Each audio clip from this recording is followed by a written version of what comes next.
বর্তমান পরিবেশটা কেমন নির্বাচনী এক, আর দ্বিতীয় আপনাদের যে 10 দলের সমঝোতার একটা বিষয় আছে আসন চূড়ান্তকরণে, এইটা কোন পর্যায়ে রয়েছে? ধন্যবাদ। আমাদের নির্বাচনী পরিবেশ কেমন আছে আসলে এই প্রশ্নের উত্তর দেবার মতো সময় এখনো হয়নি, কারণ নির্বাচনী প্রচারণাই আলটিমেটলি শুরু হয়নি। প্রতিপক্ষ নির্বাচনী পরিবেশের শান্তিপূর্ণ অবস্থান, সহিংসতা মুক্ত থাকা, এগুলো হওয়ার জন্য যে পরিবেশ, এটা প্রতীক বরাদ্দের পরে যখন প্রচারণা শুরু হয়ে যাবে তখনই এ ব্যাপারে মন্তব্য করা যাবে। তবে এখন পর্যন্ত আমরা যে পরিবেশের মধ্য দিয়ে চলতে পারছি সেটাকে মোটামুটি খারাপ মনে করি না। তবে গভর্নমেন্টের কাছে চ্যালেঞ্জ হলো নির্বাচনী প্রচারণা শুরু হলে সকল প্রার্থীদেরকে লেভেল প্লেইং ফিল্ড, যেটাকে বলা হয়, সব অধিকার এবং সুযোগের ক্ষেত্রে সমতা রক্ষা করা। এটা সরকার কতটুকু করতে পারবে।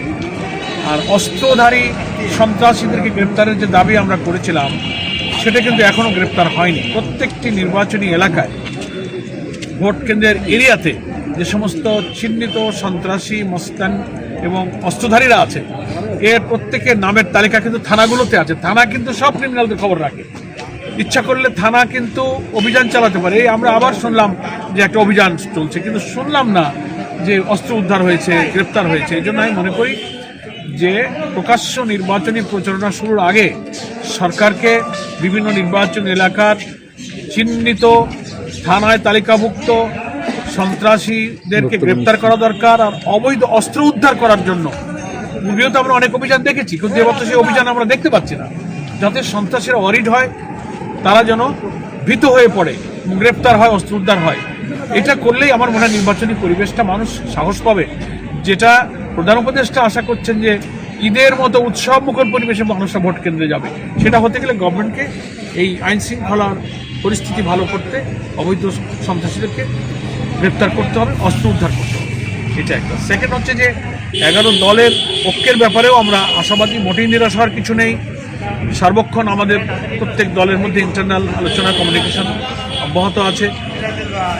সামান্য একটা 10 জন লোক একসাথে চলতে গেলে কিছু বিষয় তো ভিন্নমত হতেই পারে। তো সেটা আলোচনার ভিত্তিতেই সবাই বিভিন্ন জায়গায় জমা দিয়েছে। আবার প্রত্যাহারের আগে উভয় দলগুলোর মধ্যে আলোচনা পরিবেশ তৈরি হয়েছে এবং আমরা আশা করি উভয় দল সম্মতির ভিত্তিতে প্রয়োজনীয় আসনে কোনটা কোথা থেকে প্রত্যাহার করে এই সমঝোতার একটা পরিণত পর্যায়ে পৌঁছানো যায়, তারা ইনশাল্লাহ পৌঁছাতে পারবে। উভয় দলের শীর্ষ নেতৃবৃন্দের মধ্যে কিন্তু আমরা দারুণ আন্তরিকতা দেখতে পাচ্ছি। আমরা দেশবাসীর কাছে দোয়া চাই, আপনাদের সবার কাছে দোয়া চাই। আসসালামু আলাইকুম। ধন্যবাদ।